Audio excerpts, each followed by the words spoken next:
Did you hear about the rose that grew from a crack in the concrete? Proving nature's law is wrong. It learning to walk without having feet.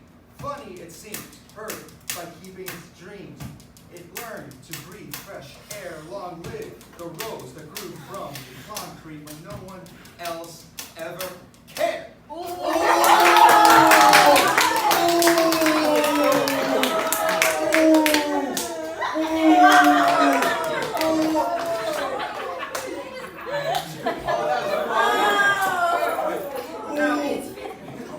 Now, unfortunately, we will not be rapping today. You could have made a rapping poem. I could freestyle. I saw my. But we are going to use the tools that I've given you so far to analyze new, fresh, modern poems. Every bit as cool as Tupac's, all right? All right, so let me show you what I want you guys to do. Okay, so plot.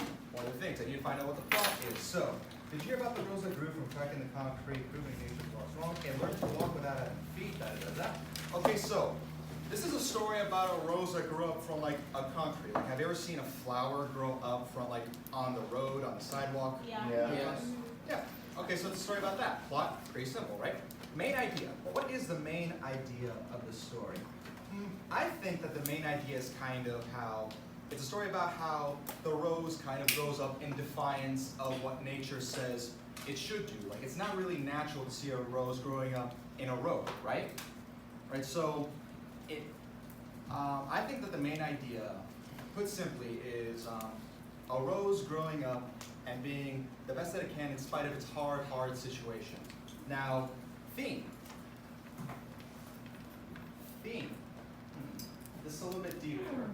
Let me see. I think that the theme, the universal message that we can get from this is to be defiant, to grow in the face of adversity. You know, a rose growing up in concrete is kind of like a human being growing under hard conditions. Like, we all know a person who has had a hard life, right? Tupac Shakur grew up in a poor neighborhood, had his dad, surrounded by gangbangers. Like, no one really helped him out, right? But he grew, he thrived in spite of it, like a rose in the concrete. And that's what I think this poem is about. Pretty straightforward, right?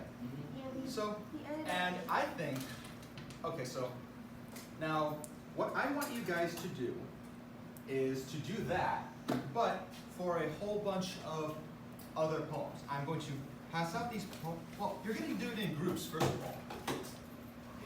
Okay? So I want everyone to get in a group of 4 or 5 people. You have 30 seconds, go. No, we're not doing